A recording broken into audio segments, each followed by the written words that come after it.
وقال فرعون ذروني أقتل موسى وليدع ربه إني أخاف أن يبدل دينكم أو أن يظهر في الأرض الفساد.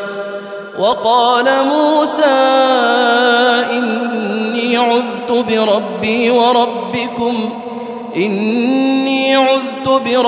وربكم من كل متكبر لا يؤمن بيوم الحساب. وقال رجل مؤمن من آل فرعون يكتم إيمانه أتقتلون رجلا أن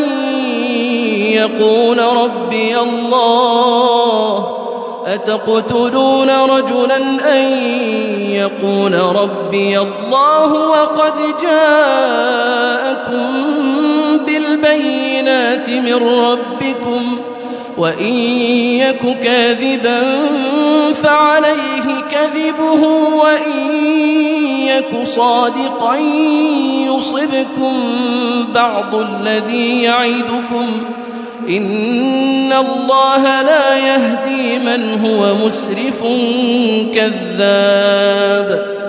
يا قوم لكم الملك اليوم ظاهرين في الأرض فمن ينصرنا من بأس الله إن جاءنا. قال فرعون ما أريكم إلا ما أرى وما أهديكم إلا سبيل الرشاد. وقال الذي آمن يا قوم إني أخاف عليكم مثل يوم الأحزاب مثل دأب قوم نوح وعاد وثمود والذين من بعدهم وما الله يريد ظلما للعباد.